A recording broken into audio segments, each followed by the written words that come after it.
All right, here we go. Ladies and gentlemen, boys and girls, children of all ages, we're back.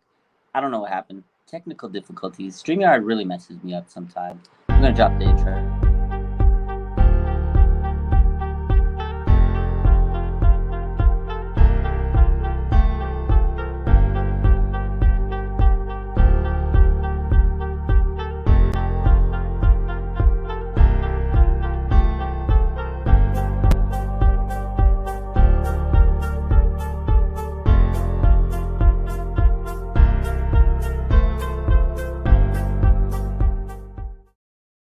What is going on? It is Thursday afternoon. It is week 5 in the NFL. It's Carolina week, and I am so excited. I can't wait for Sunday. You know, it's always a great feeling coming off a win, and I just feel like this week has been such a good week. Obviously, it's always a good week when we win the games, but I feel like the Niners are primed for a big run. I just have this big, good feeling. I feel it down in my bones. And I think that this team is about to go on a crazy run. What's up, Debtopia? How's everybody doing? How is everybody feeling on a Thursday afternoon?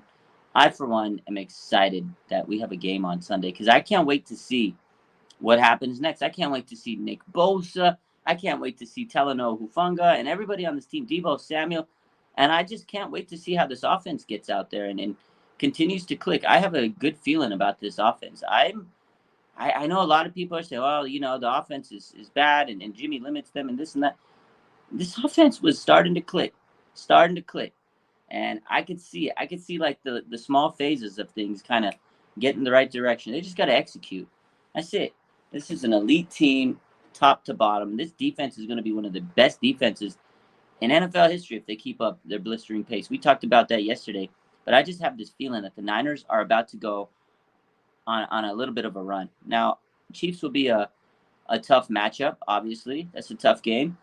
But everybody's counting the Niners out in that game. And I know we got weeks to get there. We got to worry about Carolina first. But this Niners defense is going to show people what they're all about in the next couple weeks. So we'll get to all that. DJ says, we got to credit the media dance. You know we do. That was the good luck charm. Debtopia, what's good? Rocio. Caleb Bailey, what's up, everybody? How the heck are you doing in the chat? Drop a laundry in the chat. Hit the like button. We're ready to roll for. I wish it was Sunday already. I really wish it was Sunday already. But hey, you can't be beggars can't be choosers. It is nice to have a few days to sulk or like bask in the win, and instead of sulking in those losses like last week. So what's up, Riley? What's up, Nia Perez? What's good, everybody? Niner Faithful MTL says Kittle breakout game. I think it could be. Everybody, that would be an ultimate game. Kittle comes out and just has 100 yards, touchdown, and just gives everybody the middle finger that's sitting there doubting him. I can't wait for Kittle to have a big game because, again, he really could if they really wanted to. So I don't know. I just think that if Kittle wanted to go out there and have a good game, he could. But again, he's focused on the blocking a lot, and people need to realize that he's important in different ways on this team. But I think he could have a monster game this week. I feel like this offense, not just Kittle, and this is what I really want to get to, is I feel this offense is going to break out this week. I feel it. I was watching the 22 film again. And I was watching it, and Brandon Ayuk was open a lot, and I was replaying plays, and he was open a lot, and I'm like, oh, okay. But the thing about it is Jimmy Garoppolo is a first-read quarterback, right? He's first read. He's going to make that first read 8 times out of 10, right? He's always looking for that first guy because Jimmy wants to get rid of the ball quick. Debo is usually open within 2 seconds. But I just have this feeling the run game is going to be cooking. Jeff Wilson Jr., shout out to Jeff Wilson Jr., he's not getting enough credit. I'm impressed with Jeff Wilson. 2 years in a row he had big injuries. And, people wrote him off on his speed. He was flying on that touchdown run, 20 miles an hour. That's incredible. I have a feeling that this offense is just going to get churning. The O-line was really good last week. And I think that this run game is going to start cooking it up. This is going to make it easy for Jimmy. And Jimmy, shout out to him. Manage the game well. As long as he doesn't make any mistakes and turn the ball over and let the defense do their job, I mean, it's going to be a well-oiled machine. There's been many teams that won a Super Bowl without an elite quarterback because they've had a phenomenal defense. The Bucks did it. Buccaneers did it back in the day. I remember that. The Ravens did it, and that's the thing. I'm looking. The more I look at it, the more I see this team, and I'm like, Jimmy gets a lot of crap.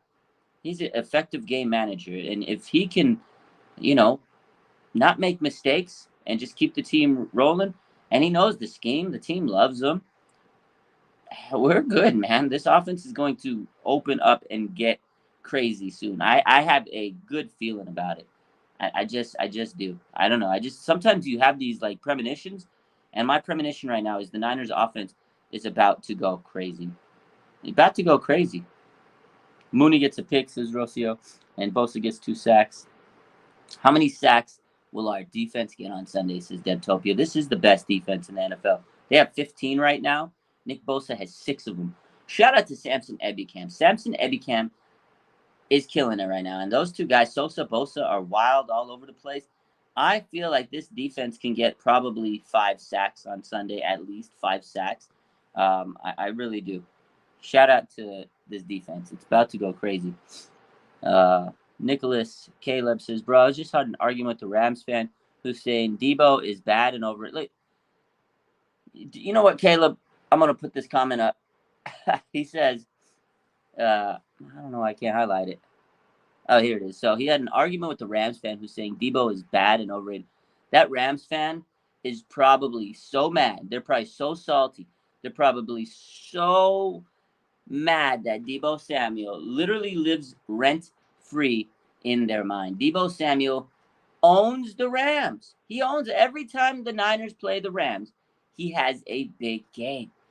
Every single time Debo and the Niners play the Rams, Debo goes for big time games. So don't let that Rams fan get in your head.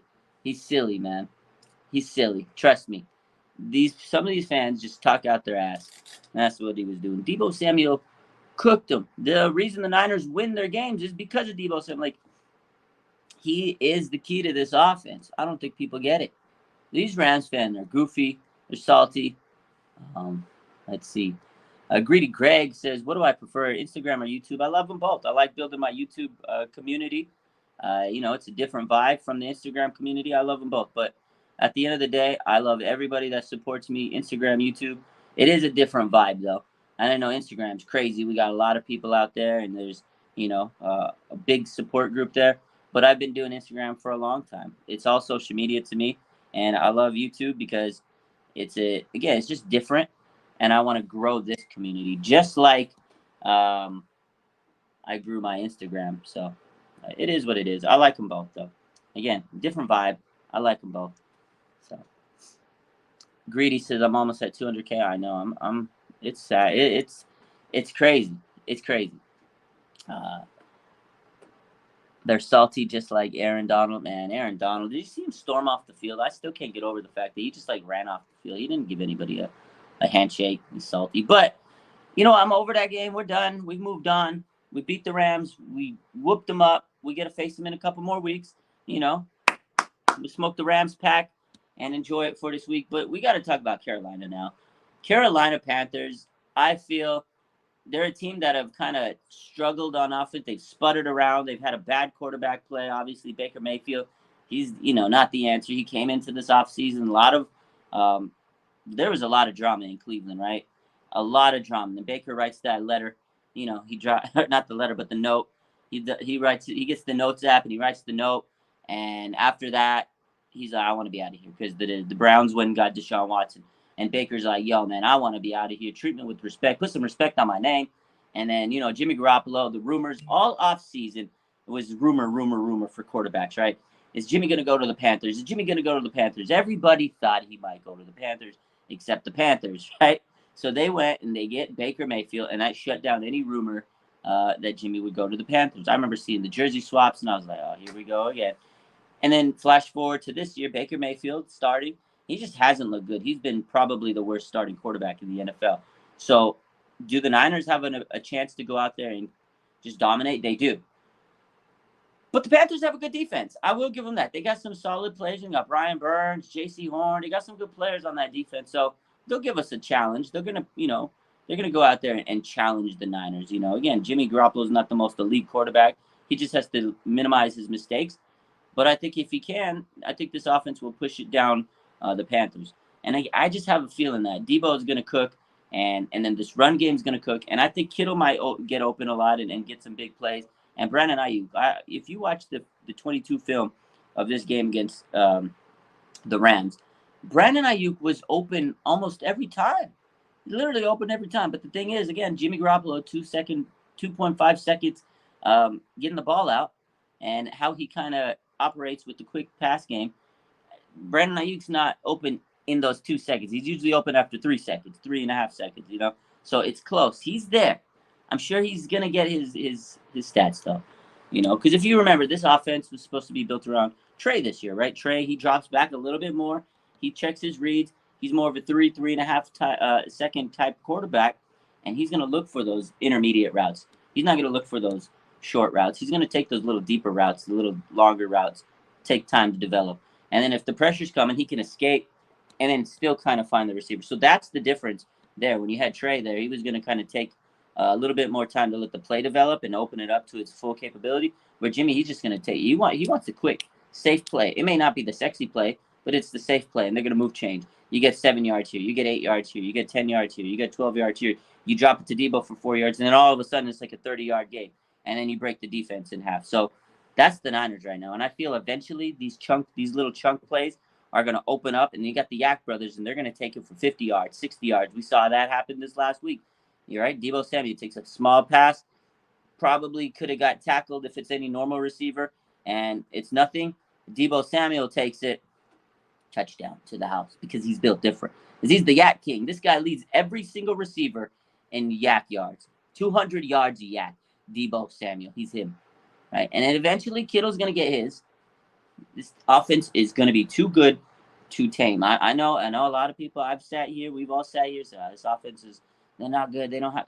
This offense is good. It's just going to take a little time for it to get cooking to where it needs to get. I've been going back, watching the film on all the games, and I'm like, the opportunities are there. They just have to execute. It's close. And if you run the ball, which they started to the run game's starting to get better. If the Niners run the ball, it opens it all up. Play action, get over, get out of here. Nobody's stopping the Niners on play action when they run the ball, because you can't stop them on the run game. And then you stack the box, and it's over, because boom, right over the middle, top of the middle, Kittle, Debo, Ayuk, you pick your poison. They'll take the ball for 30 yards after that. So it's just a matter of time, folks. It's coming. It's coming. Defense, we don't even have to worry about this. Oh, God, man. I'm just excited with Jason Verrett and Jimmy Ward back. And we got the best defense in the NFL. Now we just got Jimmy Ward and Jason Verrett back. The Niners did designate Jimmy Ward to come off of injured reserve today, like officially. I know they designated him to come back to practice yesterday, but officially Jimmy Ward is designated to come off the injured reserve.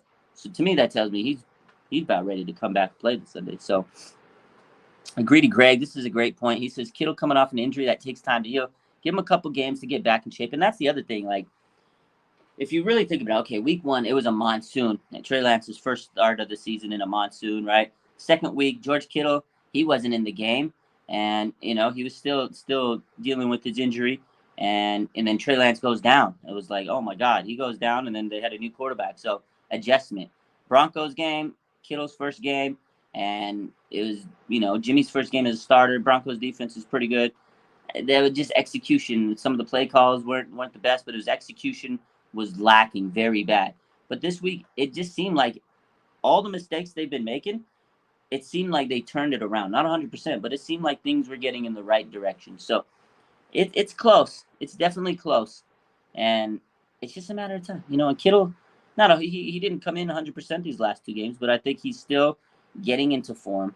Debo breaking the back of the Rams. That's going to be the momentum changer. And, this is the same thing that happened last year. Start a little slow, and then you get this big game against the Rams, and then it momentum shifter, and that kind of gives the confidence up. And there are players making plays. Juwan Jennings making plays on third down. Jeff Wilson Jr., big game. You got to forget, we don't have Elijah Mitchell in there, right? So Jeff Wilson Jr. is stepping in admirably. I think it's just a matter of time. Just a matter of time. Let's see. And Ford. I want to see some great long passes from Jimmy. I don't know how much long pass we're going to get from Jimmy unless it's more of those, unless it's Debo doing the work. You know, you drop a 10-yard pass and it becomes an 80-yard pass. And that's usually Debo. I don't think that Jimmy's just repertoire is throwing deep, right? It's not going to, it's just not his vibe. He's not a 50-yard, 60-yard, 70-yard. He's not going to throw that ball. Those plays have been there. They've been there. They've been there throughout the season. He just, he's not going to hit those. But he can hit the 5-yard crosser. He can hit the 10-yard slant, a little short intermediate, a little sweep, little screenplay, and then let the receiver do the work. Like, that's the offense. It would be nice to see him throw a, 50-yard pass downfield, and you're like, oh, my God, it would be cool. It's not going to happen. There was many times I watched back. Brandon Ayuk, just gaping hole. And he doesn't get the ball. But it is what it is.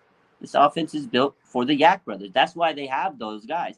You give them a short, quick pass, and they do the rest of the work. They're so incredibly talented. So,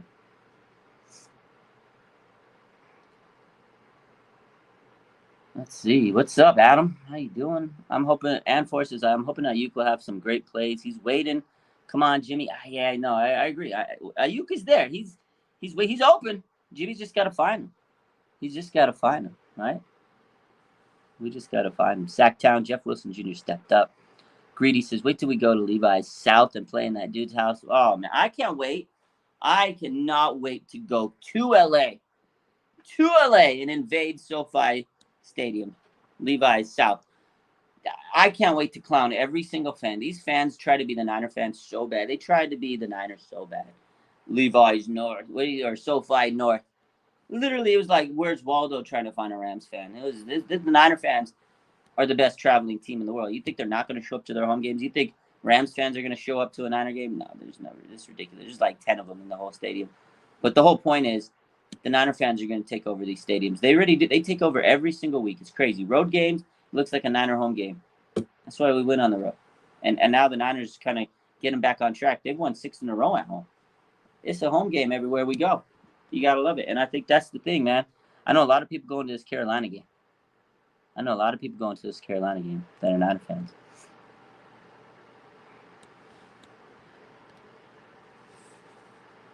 JR says, I don't think Ayuk is happy with Jimmy at all. No, I don't see. A lot of people say that.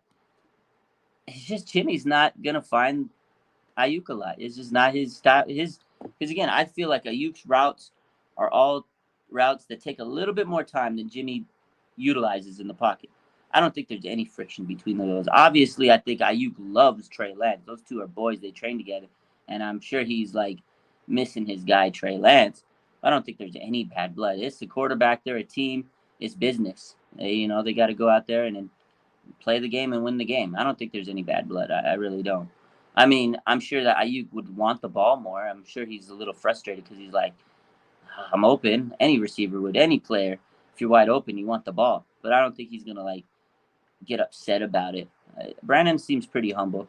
I don't think he's going to say anything. Unless they start, if they're losing game, because they won a game. That was a big win. If they're losing games, if the Niners are 0-4, or if they go 2-6 down, let's say they just stink these next few games up, and Brandon Ayuk's not having the season he would, then I think he'd be like, yo, give me the ball.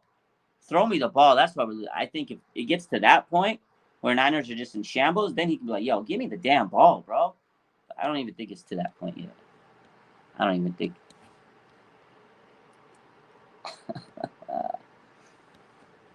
Any bad blood with Jimmy and Kittle? He has been throwing the ball to him. Again, I just don't think that, Kittle's been blocking, at certain points through the game. Also, too, Kittle's still getting back into shape. And again, it's just the offense, how it works. It's Jimmy Garoppolo is going to find the quick first read.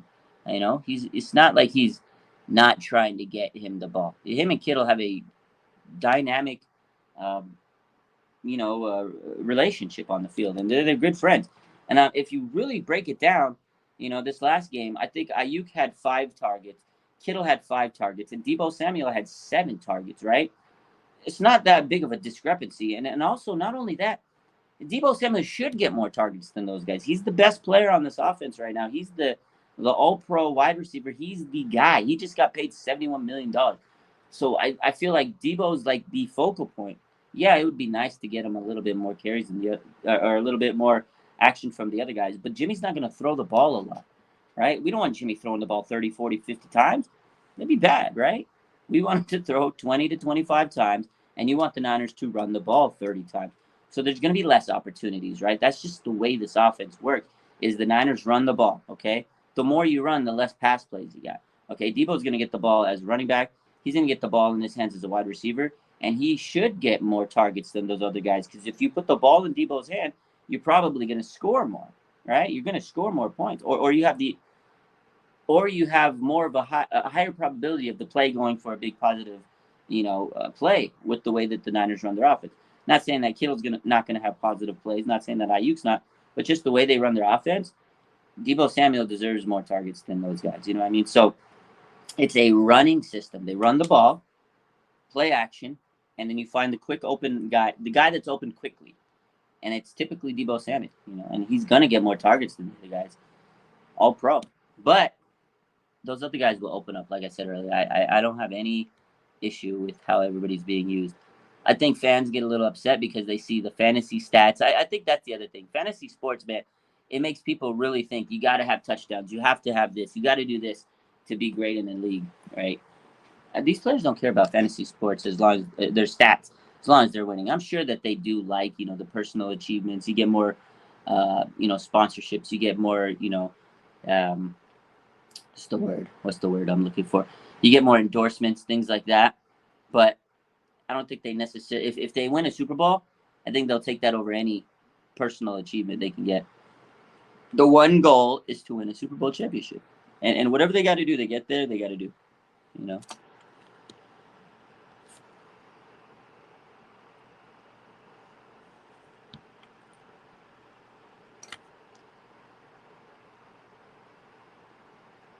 I will say this, JR. I like this comment. Ayuk needs to be used more like he was in his rookie year. I do feel like Ayuk could be utilized more like a wide back, because if you remember rookie Brandon Ayuk, he was all over the place. Jet sweeps, screenplay. They were using Ayuk like they used Debo, and I think they could get back to using Ayuk in that role. He was getting all those little motion plays. I mean, he would hike the ball, and Jimmy quickly would just like toss it out to Ayuk, and then he'd go out and open space. I remember that Giants game, right? Little jet sweep comes around the corner. Kyle Juszczyk drops a nasty block, and then Brandon Ayuk rocked the baby, dedicates the touchdown to his son. First touchdown in the NFL was off a jet sweep play on the Giants, right? That's how Brandon Ayuk was utilized a lot. But he's such a good route runner. He's such a good wide receiver that you kind of don't want to limit him in that area. So it's tough because he can run the routes better than probably anybody on this team. He can run a full route tree, right? And it's incredible how he does it. He's always open.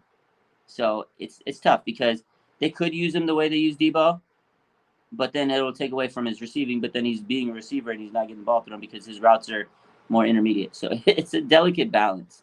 But I do think they should use Ayuk more as a wide back. I agree because he was fast. He did it very well. Christy Murray says he blocked for Debo to get that TD. Yeah, all love. The Yak brothers were in sync. That's the thing about this Niner team. They're very selfless. They're unselfish. That's the word. They're unselfish, and they block. These wide receivers are so good at blocking in that second level. Like Jennings is a hell of a blocker. Ayuk's a hell of a blocker. These guys are very unselfish, and it shows on the field. So good to see. The Slasher says Ayuk will have a breakout game pretty soon. I'm very confident he will. It might be this game, although I think it's Kittle's breakout game this game. But it might be this game.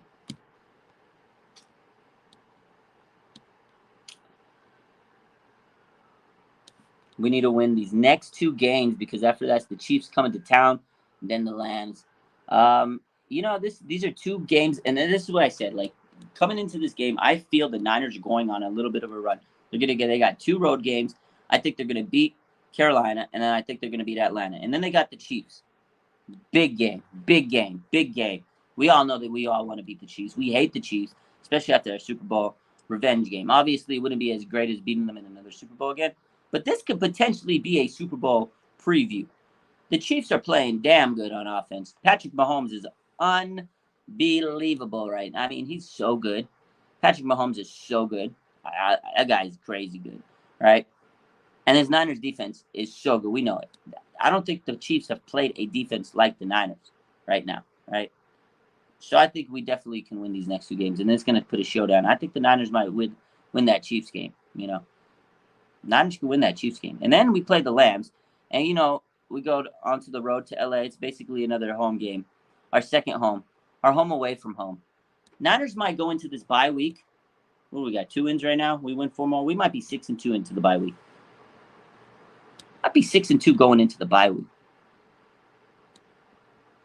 Telling you, I feel the Niners are primed for a run. The Niners are looking to go in for a big run right now. I have a great feeling how this team is playing with this this defense. I don't think people realize how good this defense. They're allowing 3.8 yards a play. 3.8 yards a play. Woo. 3.8 yards a play. That's just silly. Looks like the injury, the practice report for the 49ers is, let's see. Practice report is out. Let's talk about it. Participation report. Sorry. So, Arik Armstead misses practice today. He got the foot injury. Ty Davis Price, obviously, he's got the high ankle sprain. He's not in practice. Kinlaw, the knee, he missed practice. Tyler Kroft, knee, missed practice. Colton McKivitz, he's got the MCL sprain. He missed practice. Tarvarius Moore, hamstring injury. He missed practice. Trent Williams, of course, the ankle injury. He missed practice. Ross Dwelley, rib injury. He was limited. And Jawan Jennings with the ankle sprain also was limited. He practiced, but he was limited. So, that's a lot of names on there. The biggest of which is probably Armstead and then Kinlaw. So those two guys doesn't look like they're going to play this week. If you're just reading off the practice report, I think Armstead should sit. Plantar fasciitis is we've talked about it. Kind of a pesky injury. Javon Kinlaw, MCL, or not MCL. He had the ACL surgery this offseason. He flared up the knee this last week. That sucks for him. You might want to shut him down for a couple weeks. Let him get 100% healthy. You're going to be back and forth with that knee if you don't. So, unfortunate. It's very unfortunate for Kinlaw. But, again, they got my man Kevin Givens has been playing pretty damn good. Pretty damn good for Kevin Givens. So that is your injury report for today. One of the things you got to take a look at, though, is Tarvarius Moore having a hamstring injury. It's kind of big news. I don't like seeing that. Tarvarius Moore. But it doesn't really matter because you got Jimmy Ward back, baby. Jimmy Ward is back. So, out kind of opened the door pretty well, right? Tarvarius Moore, who's been very good playing as a special teamer, he's out. Here comes Jimmy Ward back. So that's why the Niners, I think, can go all the way, really. They have such good depth in defense, and defense is what wins championships. I know you need offense to get the ball moving, score points. You got to score points, but this defense is such a high-level defense. They're not going to miss a bit. Okay, Tarvarius Moore's out. Boom, we got Jimmy Ward back. It don't even matter. Crazy. Arik Armstead's out. Boom, we got Kevin Givens, and he's playing at a high level. Later in the season, when Armstead's 100%, you're going to have him healthy down the stretch, and that's very, very, very important.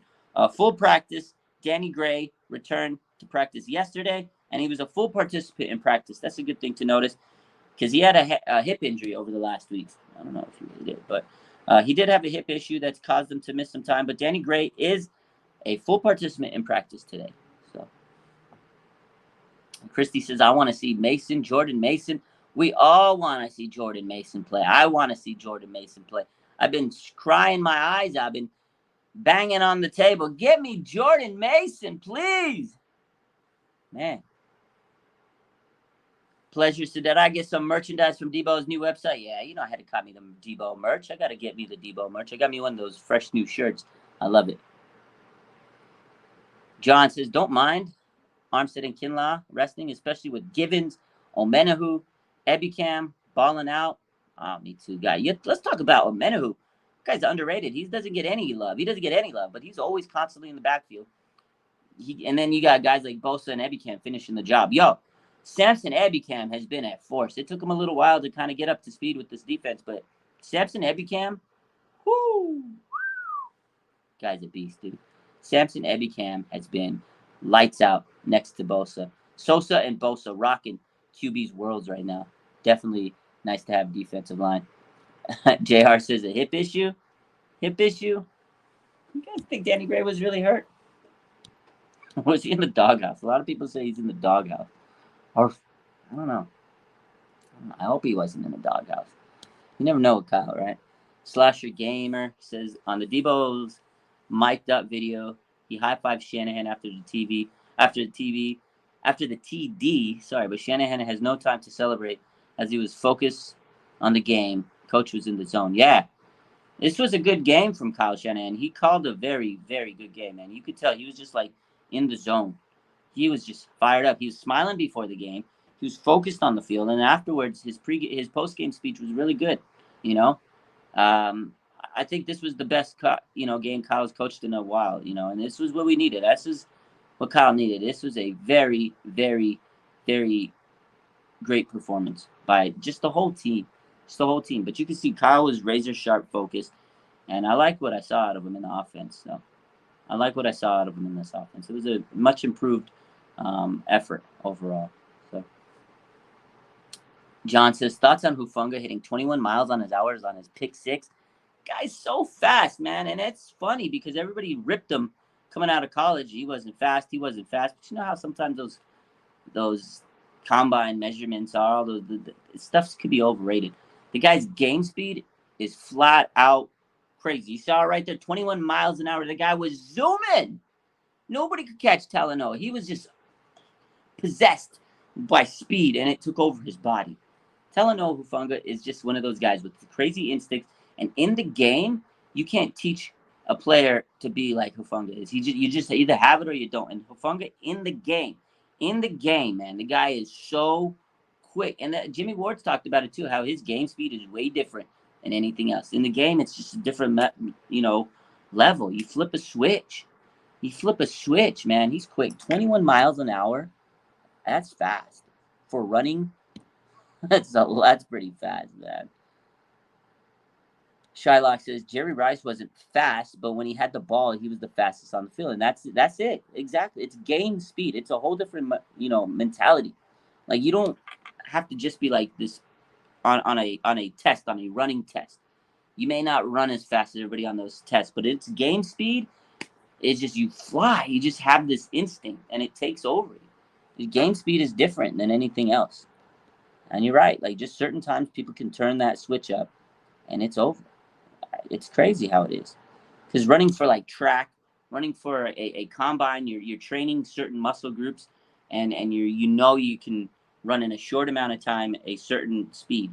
When you're in a game, it's a whole different atmosphere. It's a whole different vibe, and you just body takes off. You get the adrenaline pumping, flowing through you, and this mindset takes over. Game speed is different. And Talanoa Hufanga, 21 miles an hour. Whoever said he was slow, watch that. That was crazy. 21 miles. He was flying, dude. Adrenaline, baby. The adrenaline just hits your body. Yeah, see, you said it, John. The adrenaline during the game just hits different. 100%. The adrenaline just, whoo. God, man. It's like, when people say they could lift a car up, pick up a car when they got adrenaline, and then they're in this pressure situation, flight or fight, right? The flight or fight response. Your body naturally has this system built in where it just makes you become a superhero, a superhuman. And some players, when they're on the field, that's what happens. Their adrenaline, their flight or fight response comes in, and they're a whole different mod. They're a beast on the field. It's different. I love 21 miles an hour, dude. Woo! That was such a dope play. And these guys are all physical. They're all physical. I don't think a team's going to be able to take the Niners down because of how physical they are. You're hitting people in the mouth left and right. Left and right. So good. Slasher says, all student athletes from the West Coast get no love. West Coast just never gets love in general. It's just how it is. I'm biased because I've lived out in the West Coast my whole life, but East Coast bias is real. It's a big deal. East Coast bias, Southern, especially in NFL, it's all about the South, right? The Southern cooking, SEC in college. Like, they can't do nothing wrong. East Coast bias is in general and everything else. in this society. West Coast people, they don't get a lot of love. They don't get a lot of love. So you're right. Like Pac-10, Pac-12, or is it Pac-12 now? Pac-30, I don't know. There's so many teams in these conferences now. They never get love when it comes to scouting. They always get like they always say that they're overrated. But I remember back years back 10, 12 years ago, USC when they were the powerhouse. USC was like the cream of the crop, and everybody loved their scouting. Over the years, it's all shifted to the SEC. Bama boys, right? All these guys, like that's where you want LSU boys. All right, Florida. West Coast just doesn't seem to get the same pop as they used to do. USC used to be like, oh my God, you get some guys from USC. I felt like Hufanga got disrespected coming out of the draft. The guy was the Thorpe Award winner. He won a Thorpe Award coming out of college.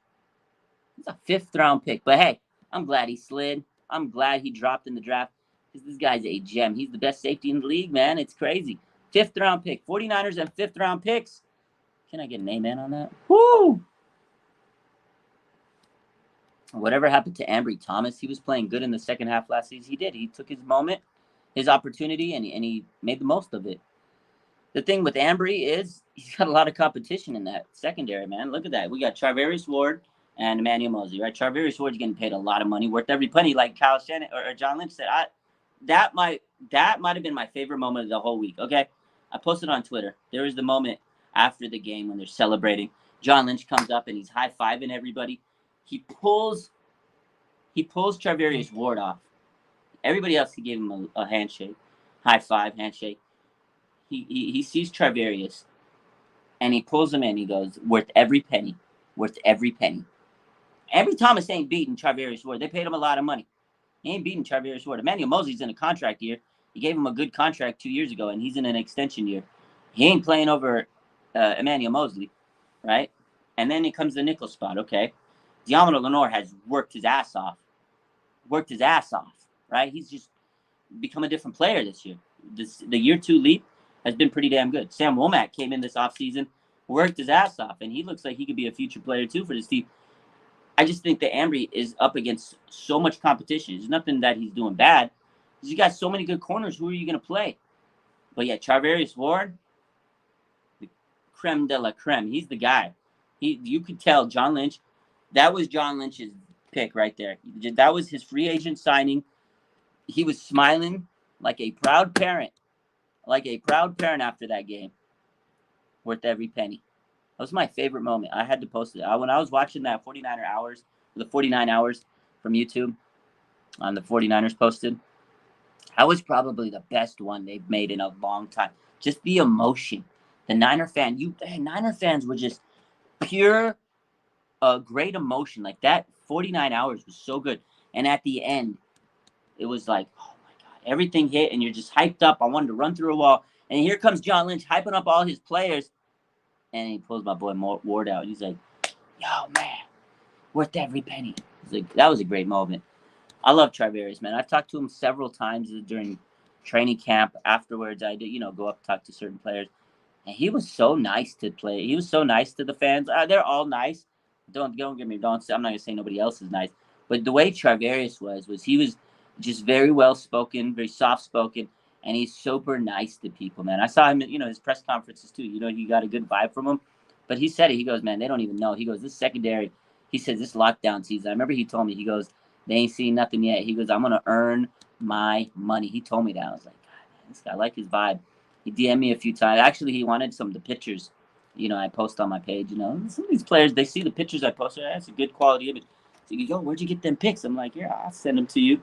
So sometimes I'm the plug for these players. So when you see them post their pictures on social media, most of the time it's from me because they'll hit me up like, hey, can you find me some Monday night pics from this game, blah, blah, blah. I'm like, yeah, I'm going to send it to him. But yeah, Charvarius is cool because he was like, hey, if you ever find some good pics, just send them my way.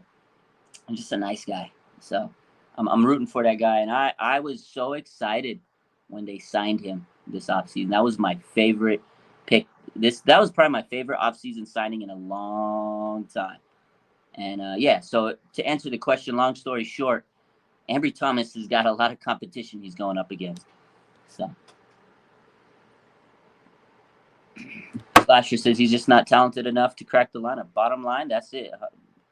That's basically what I'm telling you. Yeah, it's not that he's not good. just look at the talent they got at secondary. It's so good. It's so nice to see the talent we have at secondary, man. It's just amazing because I've been wanting a great secondary for years. Yeah, the whole team was hyped up, man. McGlinchey was pulling Lynch back and forth. Almost killed him. Banks was hyped. Yo, Aaron Banks, man, we can't give him enough flowers. He's been looking so good. Aaron Banks, I think he's been the best lineman on this team. I've said it all week. Aaron Banks, man, shout out. Been playing really good. Tyler says, do you think JV will get playing time? I don't know if he will initially. They're going to be playing it safe. JV's a guy they can rotate him in, get his feet wet, get his legs under him. I don't think he's going to get a lot initially. I could be completely wrong because if JV's 100% ready to play, throw him out there. You got nothing to lose. The guy's great. But just look at how, again, back to how, good this defense has been, especially secondary. It's really hard to crack this lineup. They're all talented. There's so much good players. And it's like I said, if it ain't broke, don't fix it, I think JV eventually can get some playing time. He's going to be a depth piece.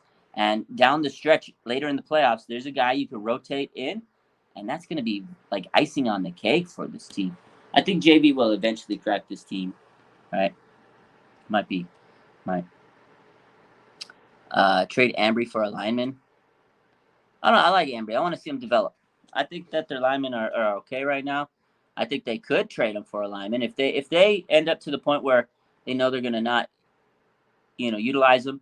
You can trade them for a lineman. But honestly, they got such great depth in the secondary. I don't want to ruin it. You never know. Injuries happen. Keep them up there. You never know what's gonna happen. I'm so happy we have a depth at cornerback and safety, man. This is unlike any year. So I don't know. They can draft linemen. That's it. JV for sure in the dime package to slasher gamer. Yeah, I could see it too. Again, they could just rotate them out there, throw them in dime package, whatever the case is. But they have a great luxury having so many good secondary players. It's great. It's just great to have. There's the go. Flowers for Banks. What is our secondary going to look like now that Warden's Red are back? Again, they may change it. They may change it, right? They might rotate those guys in. It's really tough to say because these guys have all been playing at a high level. Gibson, it's hard for me to say take out Gibson. Like, I love Jimmy Ward, and I want to see him in there. Maybe they'll do like a 3-safety set. Maybe they might rotate them in and out, right? On certain packages, certain looks, whoever's in, right? Maybe they just put Ward in there and keep Gibson back on the back burner, waiting if there's an injury, which I don't think they will because Gibson's playing so good. Him and Hufanga, we talked about the stats yesterday, how they let up in coverage like a 0 passer rating against. They're all good. I don't know what to tell you, but whatever is going to happen is going to happen. And they got so many good players in the secondary. It's amazing. And then you got that pass rush up front. This pass rush up front makes it easier for the guys in the back in the secondary. So it's just, again, this is why I think this Niner team can go on a huge run, a massive run. This team is so good.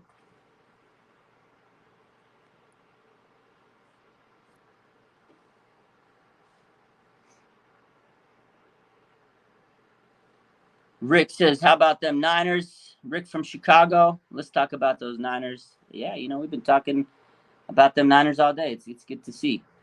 Stanley Cup. Am I going to the SoFi on the 30th? Maybe. I don't know. I got some planning to do because it is Halloween and all that stuff the day after.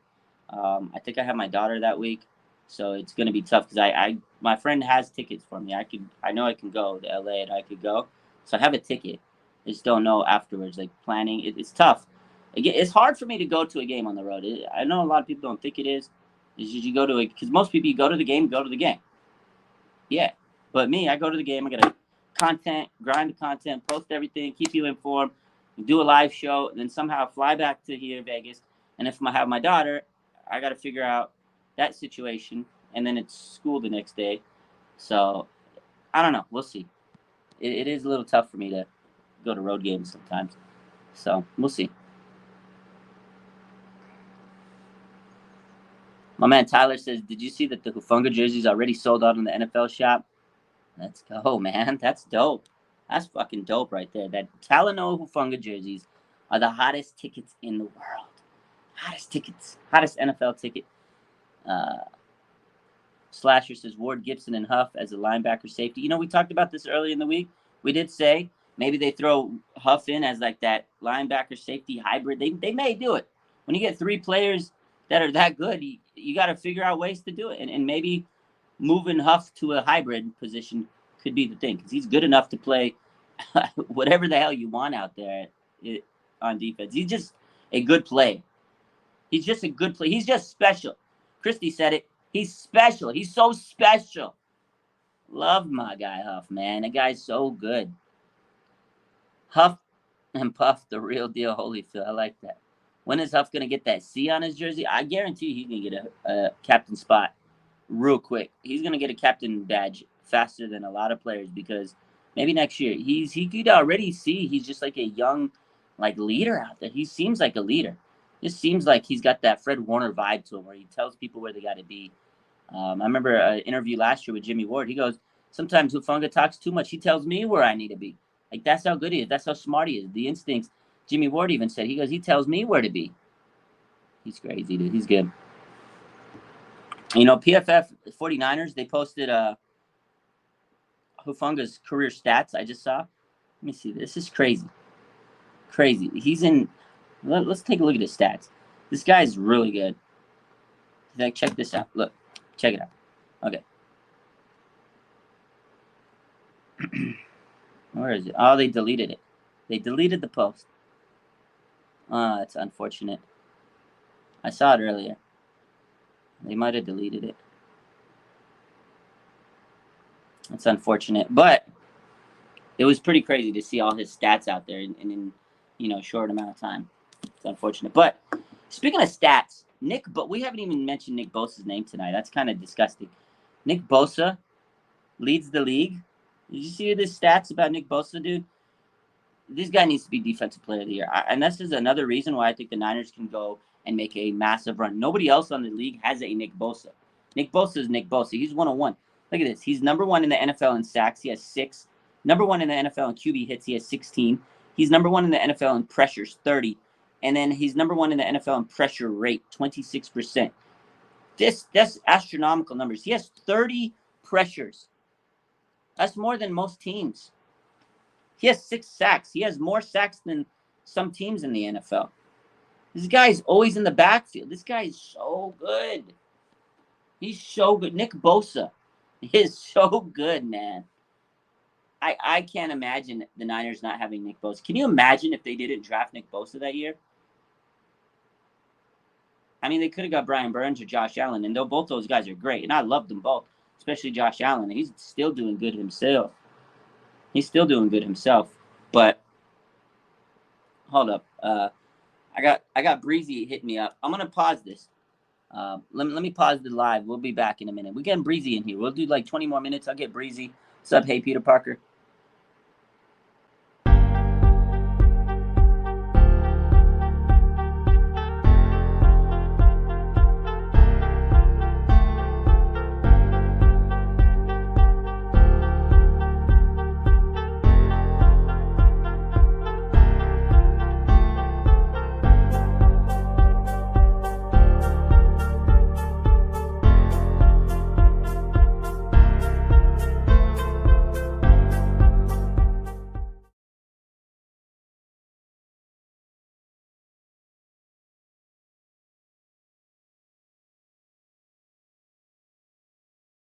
All right, sorry about that. We're back. Let's see. We're gonna get Breezy this, Breezy that in the live. Let's see if he can come in, hop on for a few minutes. Where were we talking about? We were talking about Nick Bosa and how good he is. Nick Bosa is just killing it. He's killing it. Nick Bosa, 6 sacks, leads the league. The guy's too good. What's up, REO? RESO? What's good, man? No soft spot. Oh, 420 Savage, Indianapolis or Denver, who wins? I think Denver's gonna win. Jonathan Taylor's out of the game. I could see Denver winning, but it'd be an ugly game. No soft spot says, not to mention the headlocks Bosa fights through every game. Yeah, that's the other thing. Nick Bosa is doing it so good. Like he's killing the game. We know how good Nick Bosa is, but the amount of holds he's been getting that doesn't get called by the league, it's just something's got to change, man. you can't like sit there and cry about it. Nick Bosa doesn't want to cry about it. Kyle Shannon doesn't want to cry about it. But at some point, the NFL just needs to figure it out and be like, I guess blatant. I guess blatant. Put your eyes on the guy when you're watching the game. Put your eyes on the guy. So, it is what it is. I think D'Amico Ryans is live. Maybe we'll stay live for a few more minutes. So I want to hear what D'Amico has to say about some players. So, but yeah, any other questions, comments, concerns? I'm gonna see if Breezy. I gave him the link. We'll see if he can hop on. If not, all good, and we'll try it again another day. But I'm just excited for this team. I think this team has a good potential to go very far. I think they're gonna make a little bit of a run here. I think that this weekend is gonna be a offensive awakening. I really do. I feel like they're just gonna hit on all cylinders. Just have a good feeling. So. RE says 21-14, 49-21 against the Panthers. We'll see. Mike says we're tough on all three levels. That's the thing, man. They're elite at every level of defense. Secondary, linebackers, D-line. It's tough, man. It's tough. It's tough. You can't go up against a defense like this. They're so physical. So physical, man. Crazy. Oh, John, with Tashawn Gibson's rise, do we still re-sign Jimmy Ward? Yeah, we still got to sign Jimmy Ward, man. Longest tenure Niner. At this point, you sign Jimmy Ward for the culture. I know Gibson's been good. He's an old head too. He's a veteran, but Jimmy Ward, man, I feel like Gibson's playing so good. People are forgetting about Ward.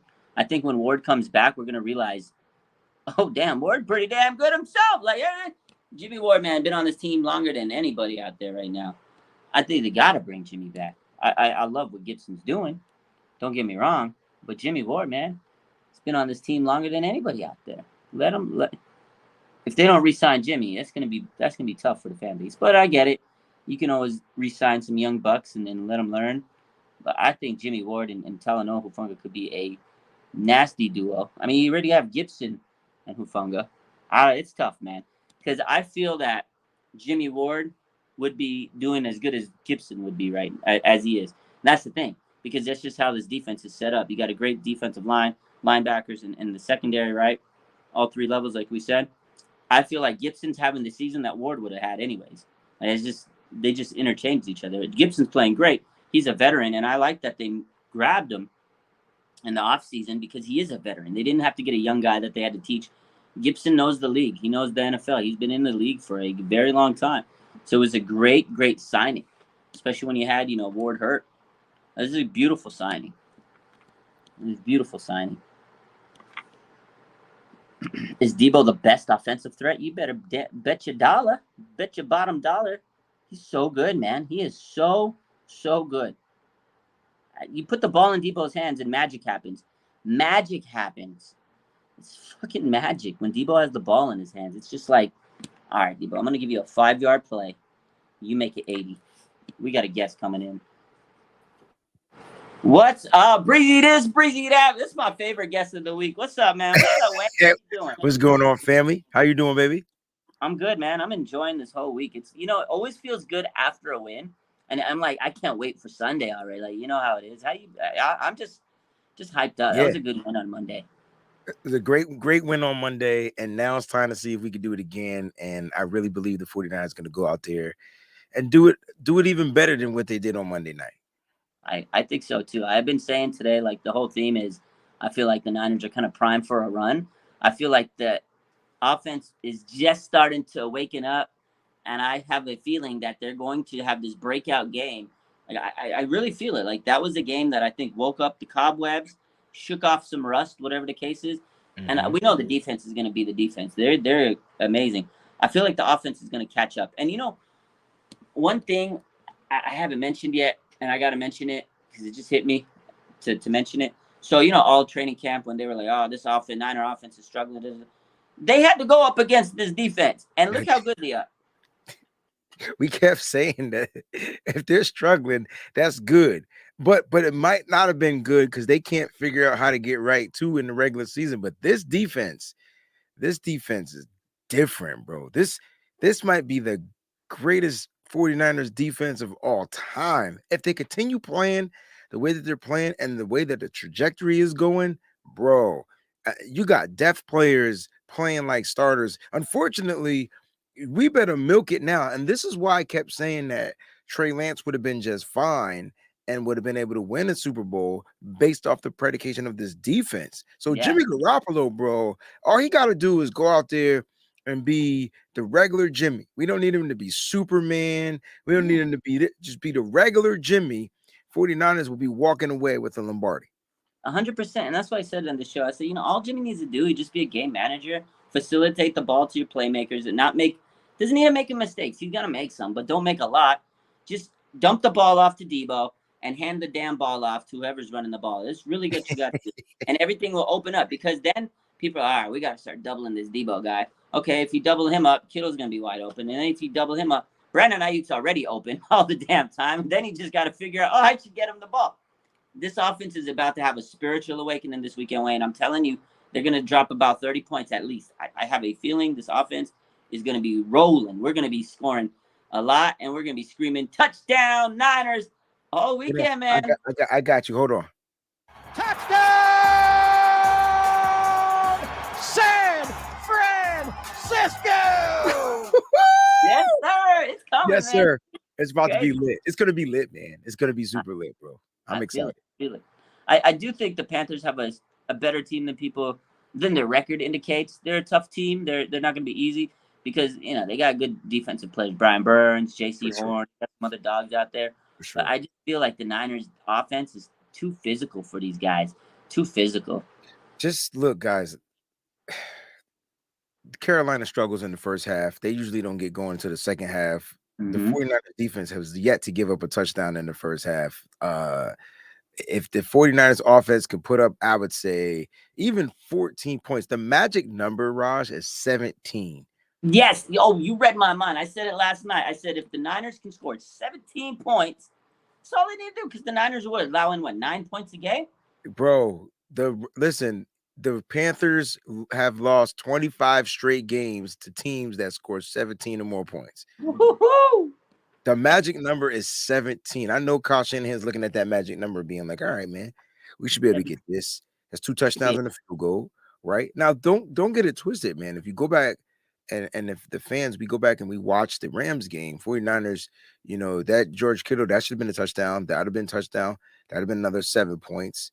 And then we missed a field goal. That would have been another 3 points. So that's 10 more points right there that we got, plus the interception touchdown return. So the 49ers can score. They just got to get into a scoring rhythm. But once they get locked in on that rhythm, like you said, them 30 burgers are going to start flying out.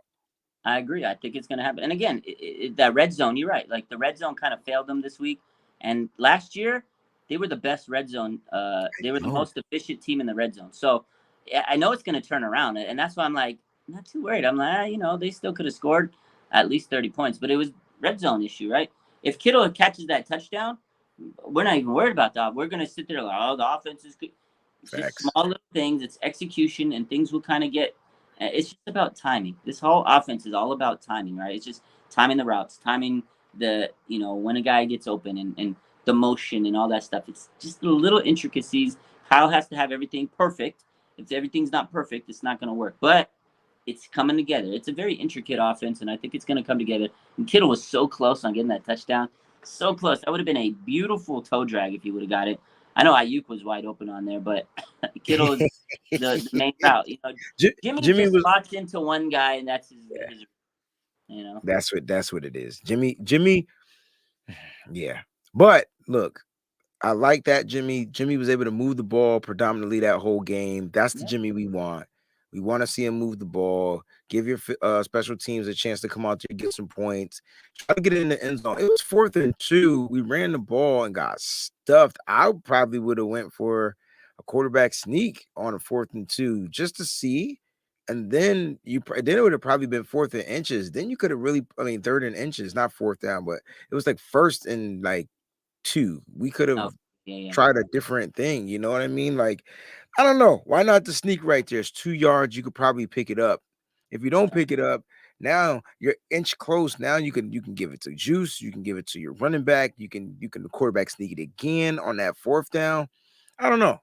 Maybe Kyle could have changed up something a little bit there. It's hindsight, but it is what That's it is. hindsight. You look back and you're like, but that's the thing. When you look forward to these next few games, you look back at moments like that. You're like, okay, the next, if I get to this situation Exactly. again, now this is how I play because we played it this way last time, and this is the result. So now they can mix it and move forward. But it's a learning experience, and that's what the whole every game, every week is a learning experience. So in 10 weeks down the line, when we're in that same position, maybe in a playoff game, we don't do the same mistake last time and we take the points. We go for it on fourth down or whatever the case is, because those are the games that are really pressure cooker situations, Mm-hmm. and you have to be aggressive. Right now, they can get away with some of the the passiveness because that defense is good. And I think also too, Kyle put a lot of trust in this defense, and I think that's good for him to do that because you want to let this defense gain confidence on a weekly basis. The more confident these guys are, the more swaggy they feel.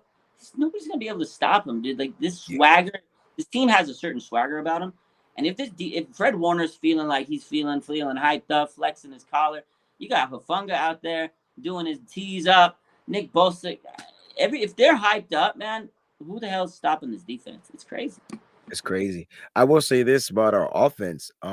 There's not going to be any Jeremy Chin.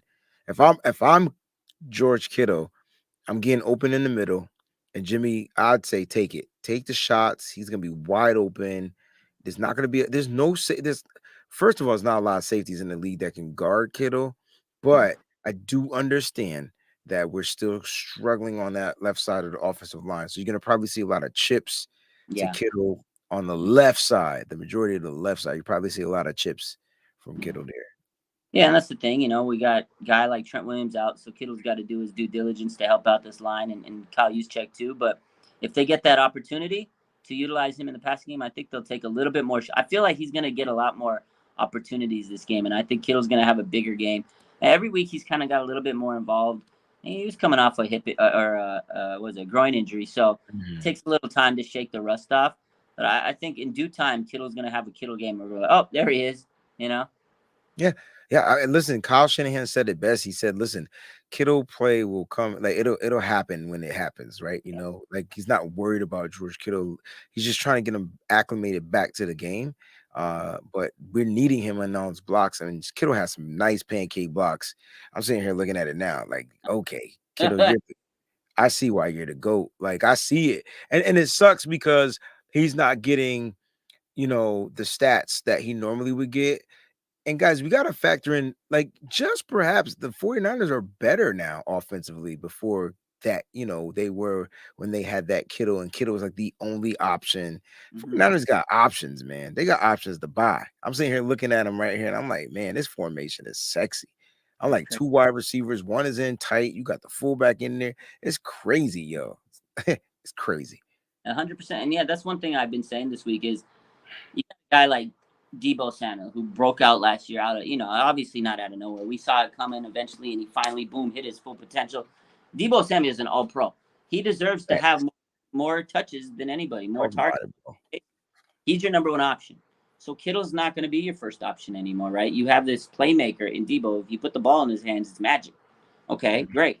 Now you have to what's the word? You have to kind of battle with Debo for touches. And then Brandon Ayuk's a rising star. And then you're right, Juwan Jennings is a great guy on third down. Jimmy's going to be locked in on him. So he is kind of competing with these other guys. Whereas back when he was the number one option, there really wasn't big-time targets. We're like, okay, exactly. Nobody's better than Kittle. But now Debo's better than Kittle out there on the field. And I don't blame him for getting more targets than anybody. He's got to have the highest target share. Bro, on the first play and of the offense, it was the 15-yard pass to Brandon Ayuk. Let me just tell you how dope Kyle Shanahan is. Okay, so I told you there was two running backs in this formation, and I was wrong. All right, so there's three running backs, so that means you're in 11 personnel, one tight end. Yo, the running back was juice. The running back was juice because you had Debo in the backfield too. Kyle is so dope. Like Debo is literally the running back. Juice is the running back in the formation, but Debo is the one behind in the backfield. Juice goes into motion, and then it frees up. Debo goes out for a short pass. Oh my gosh, that was a dime. Was that the play from the first you said to Ayuk? Yes. Yeah. I was watching the film. Yeah, you're right. Because I remember because he free. So if you put Debo in the backfield, the defense is like, oh, is Debo going to get the ball as running back? So they're going to key in, shove in. They're going to pull in tight, and then you do have guys open like that. So he's the thing with Kyle. He's like building a story, building a book. He's writing a book, and eventually these chapters will evolve, and we're going to see that wrinkle used probably this week. And this time, he might give it to Debo. He might give it to Ayuk, and he'll go open again. So it's just incredible. Like that's the thing with Kyle. He's so complicated, and that's why sometimes I say he overthinks things sometimes because it's just like he's writing this long ass essay, and sometimes he doesn't keep it simple. But man, he is very creative because he does do these things. And when I watched the film on this game, I was like, holy crap, this is pretty impressive. Like he's been doing a lot. He did a lot more motion in this game than he's done over the last couple of weeks. And man, there were just some plays I was like, nobody's doing this other than the Niners. Nobody's doing it. Well, Sean McVay tried. He tried. So Sean McVay's system is super similar. I was watching some of their film. I'm like, because I was breaking down the defense, they do a lot of that too. But the difference is that Kyle Shanahan has more options. So Sean McVay is gonna go pretty much to Cooper Kupp and Tyler Higbee. Yeah, like, those are his options. In this particular upcoming game, like when I'm looking at it, I don't think that the Carolina Panthers are going to be able to get to their second or third options. And so, like, as much as I like Robbie Anderson, because those are like fantasy guys, they haven't been this year because Baker Mayfield is like the worst quarterback in the NFL right now, rating wise. They got 15.3, bro. That junk is terrible. It's bad, bro. He's statistically the worst quarterback in the NFL. It's bad. It's bad. So, look, now, with that being said, with the context, though, they're in games, but they're in games because of their defense.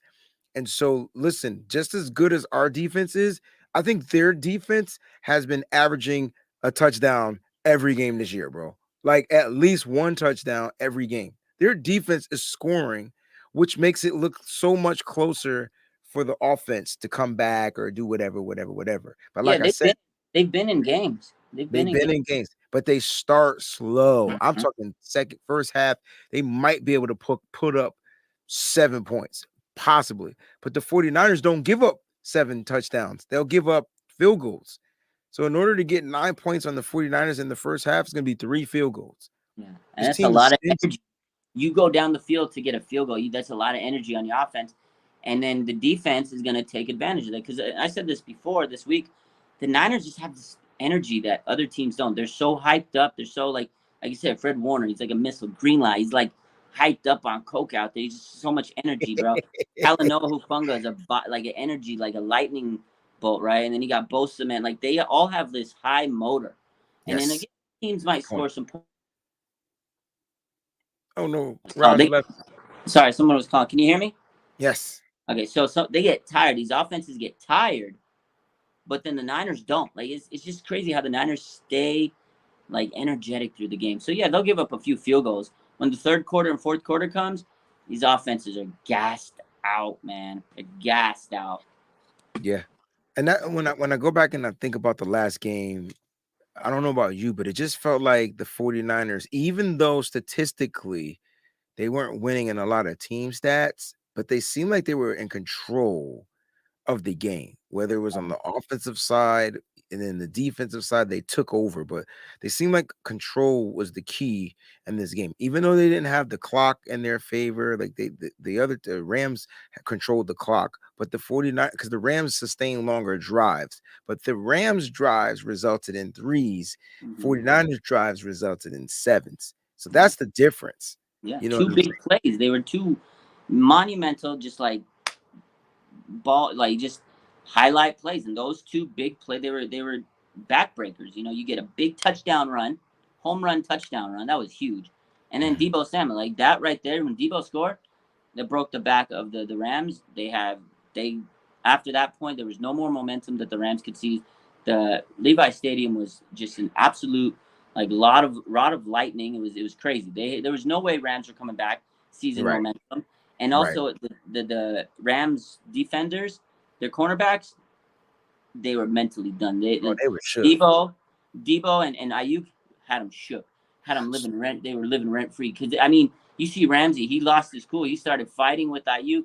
At that point, you knew I it was saw done. it. It was done. I saw it. This is why I say Debo is the number one, though. Not it's a how do I break this down? It's because of what he demands from the opposing side. So he's not going to be your greatest route runner. He's not going to be your greatest, whatever.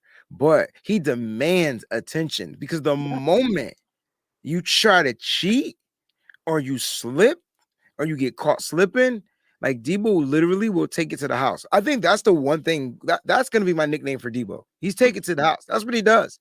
You give him a ball, give him a slant pass, 5 yards, 3 yards.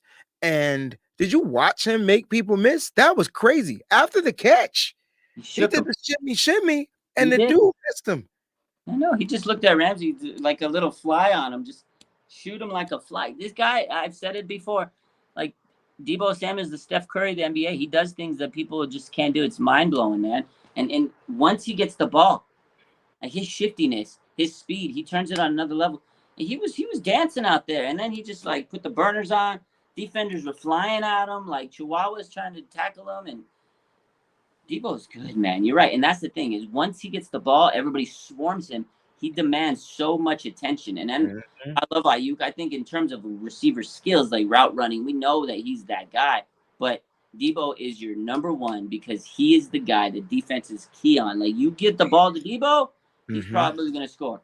If you don't double team Debo, he's probably going to score. If you double team him, it doesn't matter. You get the ball in his hand and he figures out how to get, like there's been times we've seen him like a 2-yard play turn it into 80 yards or like a play behind the scary ones are the ones behind the line of scrimmage where it's like -2 yards. Any other player would be tackled for a loss.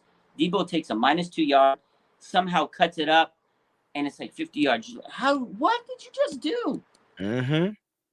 That's Debo. That's why I said pay him whatever you want. Like pay him whatever he's asking for because he's that demanding, electrifying, and worth every single penny. Yeah. Rudy! He earned his money. Yo, my man, Rudy, he says props to RSF 49ers and Wayne Breezy. Niners defense is great, but my Rams are only 2 targets right now. They should look good. It was within 1 score for much of the game. We'll be back. It was a good game at the end of the day. It was a good game, but you have to admit, Rudy, that the 49ers controlled it. Like they were in control. They were kind of like dictating what to do because the way the Rams were running the 49ers offense, bro. Like the Rams were running picks and screens and picks.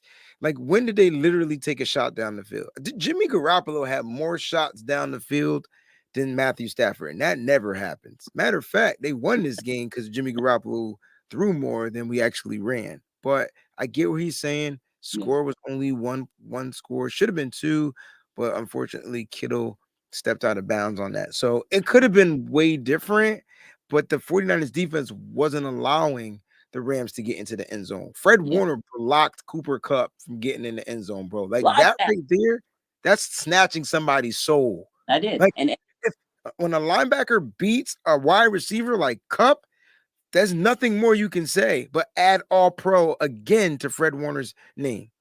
Like that's tough. That's tough, man.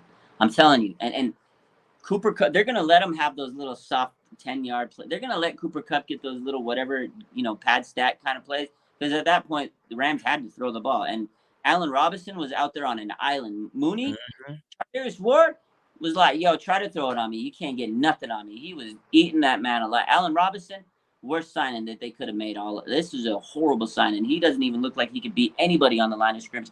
Me and you could probably play cornerback, and we could probably hold tight with him. After the first play, sub me out, coach. Sub me out, coach. I'll make one play, PBU, and I'm like, that's it. My career that's it, man. My career is good. Put me in the Hall of Fame, yo. I got the fingertip tip. Let's go. Let's go.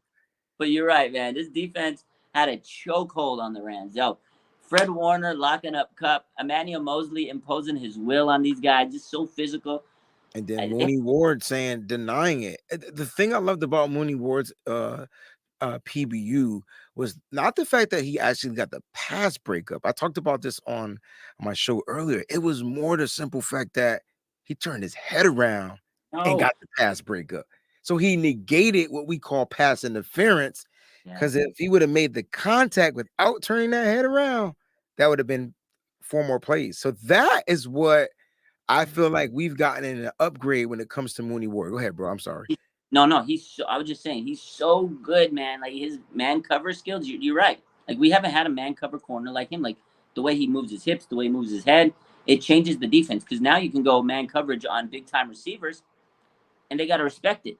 It's crazy. So who do you have matched up? All right, Robbie Anderson is their big guy. Moore is their little guy. Moore is like the Debo guy. Yeah. But Moore is their number one. Who are you putting Ward on? Are you putting Ward on number one? Or are you putting Ward based off of size? I'm putting a Ward on their number one. Yeah, that's what I was doing. That's what I did earlier. Yep. Just was asking.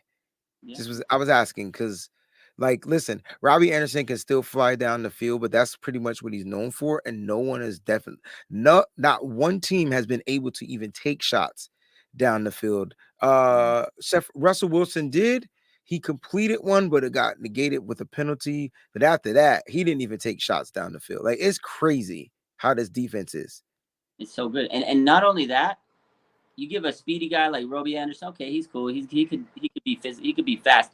But when you put Manny Mosley on him and he starts hitting you at the line and he starts getting physical with you, yeah, you're done. The Manny Mosley, he's the enforcer on as the secondary guy. Like, we know Jimmy Ward's an enforcer, but Manny Mosley, man, nobody gives him enough credit. He's a dog, bro. He's always out, so physical. And you start messing with the guy's head, and then they're like, I can't beat this guy, so I'm going to try to jab step. I'm going to try to route him up. And then Mosley, you can't route up Mosley.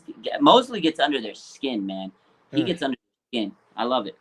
I love it, too. Listen, bro, I got to jump off because I got to do another pod real quick at 7.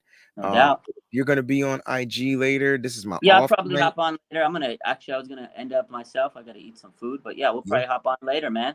Raj, I appreciate everything you do for me, man, and do for this 49ers community. And I'm glad to see you growing up here. You're doing the damn thing. Can't wait to see you for that Miami game. I'll be out there. Listen, have fun this weekend. I'll see you on IG. Hey, no doubt. I appreciate you. Likewise, you kill it for the Diner fans, man. Your content's always amazing. I learned a lot from you. Always love talking to you, boy. It's always great when you hop on the show because it's always a good talk. But you're always welcome. I'll see you around. Hit you up later. All right, brother. See you later, man. Yeah. Peace out. My man Rudy from the Ramelia Sport. Yo, thanks for copping in. I know, we know Rams and Niner fans. It is what it is. But to another fellow content creator, I appreciate what you're doing out there, and I see you grinding. So maybe before the week that week we play, October 30th, maybe me and you can go live and we'll do a little show or something. So hit me up, DM me or something on Twitter or whatnot. Check in with me. Maybe we can do a little show, a little Niner Rams preview, talk a little trash, do a little something. So hit me up, man. It's always fun to connect with other content creators, especially of other teams. It's a little fun, We all got different insight to put. So hit me up, man. Appreciate you for checking in on the show, my man. Keep grinding. And appreciate everybody else that checked in for the show. Hit the like button. We keep rolling. We keep doing what we got to do. And, we'll be live on Instagram later. The vibes. We're going to keep it rolling. I'm going to get me some food in the belly and watch some football. Thursday night football, baby. But, yeah, anyways, we'll talk to y'all later. Let's watch some Thursday night football. Who do you guys have tonight? Do you have, who's it, Denver Colts? I appreciate you, my man. Yeah, Denver or the Colts. I think Denver's going to win this game. I just think the Colts right now, they're kind of sputtering. And Jonathan Taylor's not going to be playing, so that's kind of a big deal. That's kind of a big deal when Jonathan Taylor's going to be there. So appreciate you, John. I appreciate y'all. You know what? I said it yesterday, and I'll say it again. I can't thank you guys for the support. I love it so much. Yo, we are so close to 200K on Instagram, man. We are getting close. I can't believe it. I got to come up with something big. I don't know what we're going to do. Maybe a giveaway, maybe something. I got to reach out to some players and see if they can come live with me. But, we're getting close to 200K on Instagram, and it's getting, absolutely surreal. I saw that this morning. I was like, shit, we're, 100 away from 199. That's wild, bro. Never in my wildest dreams. So I love you all. Faithful, you're the best. I think Denver wins tonight. Have a good night. Bang, bang. And again.